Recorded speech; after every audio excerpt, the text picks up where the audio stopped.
Hello friends, welcome back to movie మంతనాలు. నాకు ఈ ఇయర్ లో one of the most awaited projects లో మిరాయ్ ఒకటి. ఈ ప్రాజెక్ట్ అనౌన్స్ చేసిన దగ్గర నుంచి నేనైతే చాలా ఎక్సైటెడ్ గా ఉన్నాను. అయితే ఈ మూవీ ట్రైలర్ అయితే రిలీజ్ అయింది అండ్ నాకైతే ట్రైలర్ పిచ్చిగా నచ్చేసింది. నేను ఎక్స్పెక్ట్ చేసిన దానికన్నా ట్రైలర్ అయితే చాలా బాగుంది. టెరిఫిక్ ట్రైలర్ కట్ అని చెప్పాలి. విజువల్స్ అయితే టాప్ నాచ్ లో ఉన్నాయి అండ్ ఆ బడ్జెట్ కి ఆ విజువల్ క్వాలిటీ చూస్తే చాలా ఇంప్రెసివ్ గా అనిపించింది. ఈ మూవీ బడ్జెట్ అయితే జస్ట్ 65 crores అని చెప్తున్నారు, కానీ ట్రైలర్ మాత్రం ఒక 200 crore పెట్టి తీసిన మూవీలా అనిపించింది. ట్రైలర్ లో కొన్ని చోట్ల ఏఐ అయితే వాడారు, బట్ ఏఐ ని ప్రాపర్ గానే యూజ్ చేశారు అనిపిస్తుంది. మీకు గుర్తుంటే చాలా మూవీస్ లో యానిమేషన్ ని బ్యాక్ స్టోరీస్ చెప్పడానికి వాడుకుంటారు. నాకు తెలిసి ఈ ఏఐ సీన్స్ కూడా బ్యాక్ స్టోరీ చెప్పడానికి వాడి ఉంటారు అనుకుంటున్నాను. తేజ సజ్జా అయితే స్క్రిప్ట్ సెలక్షన్ లో ఒక స్టాండర్డ్ అయితే సెట్ చేస్తున్నాడు. జాంబీ రెడ్డి గానీ, అద్భుతం మూవీ గానీ, హనుమాన్ గానీ అండ్ ఇప్పుడు మిరాయ్ గానీ మోస్ట్ యూనిక్ స్క్రిప్ట్స్ అనే చెప్పాలి. కమింగ్ టు టెక్నికాలిటీస్, నాకు చాలా ఇంప్రెసివ్ గా అనిపించిన ఆస్పెక్ట్ అయితే సినిమాటోగ్రఫీ. ఎక్కడ లో బడ్జెట్ అనే ఫీల్స్ రాకుండా టాప్ నాచ్ క్వాలిటీలో ఉంది. కొంచెం లిప్ సింక్ తేడాగా అనిపించింది, బట్ మేకర్స్ ఇది కరెక్ట్ చేసుకుంటారని అనుకుంటున్నాను. అండ్ గౌరా హరి ఇచ్చిన ఆ బ్యాక్గ్రౌండ్ స్కోర్ అయితే పీక్స్ అని చెప్పాలి. సగం ఆ బ్యాక్గ్రౌండ్ స్కోర్ కే గూస్ బంప్స్ వచ్చాయి నాకైతే. హనుమాన్ కి కూడా ఇతను ఇచ్చిన బ్యాక్గ్రౌండ్ స్కోర్ చాలా సపోర్ట్ చేసింది అండ్ మూవీలో one of the most crucial factors అది. నాకైతే చాలా ప్లేసెస్ లో లిటరల్ గా గూస్ బంప్స్ అయితే వచ్చాయి.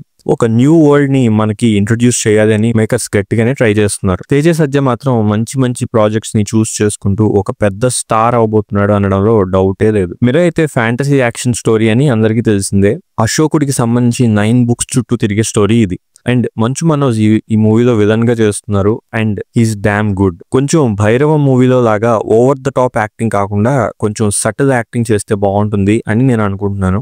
అయితే అశోక్ని 9 books కాన్సెప్టే కాకుండా ఈ మూవీలో హిందూ మిథాలజీకి కూడా టచ్ చేయబోతున్నారు అని క్లియర్ గా తెలుస్తుంది. మనం చూసుకుంటే హనుమాన్ గానీ, కార్తికేయ 2 గానీ నార్త్ మార్కెట్ లో కుమ్మేసే రేంజ్ లో కలెక్షన్స్ తెచ్చిపెట్టాయి. అండ్ ఇందులో ఏకంగా రాముడి క్యారెక్టరే ఉంది. కొంచెం పాజిటివ్ టాక్ వచ్చినా కూడా చాలా పెద్ద రేంజ్ లో నార్త్ నుంచి కలెక్షన్స్ వస్తాయనడంలో డౌటే లేదు. యాక్షన్ సీక్వెన్సెస్ కూడా చాలా బాగున్నాయి అండ్ తేజ సజ్జా అయితే చాలా కష్టపడి డూప్ లేకుండా ఈ యాక్షన్ సీక్వెన్సెస్ ని చేశాడు. రీసెంట్ గా ఒక వీడియో కూడా రిలీజ్ చేశారు టీమ్ వాళ్ళు. ఇందులో తేజ సజ్జా క్యారెక్టర్ అయితే నాకు కొంచెం కల్కి మూవీలో ప్రభాస్ క్యారెక్టర్ లా అనిపించింది. అందులో కూడా ప్రభాస్ ఒక ఈజీ గోయింగ్ నార్మల్ పర్సన్ అనమాట. తర్వాత తన మీద ఒక పెద్ద రెస్పాన్సిబిలిటీ వస్తుంది. ఇందులో కూడా నాకు తేజ సజ్జా క్యారెక్టర్ అలాగే ఉండబోతుంది అనిపిస్తుంది. తనకు ఒక బ్యాక్ స్టోరీ ఉంటుంది అండ్ శ్రేయ తేజ సజ్జా మదర్ అయి ఉండొచ్చు and she not alive now, ఎందుకంటే చుట్టూ ఒక ఆరా లాంటిది కనిపిస్తుంది. తేజ సజ్జాకి మాత్రమే కనిపించద్దు అనుకుంటున్నాను. ఇలా చాలా డీటెయిల్స్ ఉన్నాయి ట్రైలర్ లో, అవన్నీ నేను నెక్స్ట్ వీడియోలో చూపిస్తాను మీకు. అయితే కార్తిక్ ఘట్టమనేని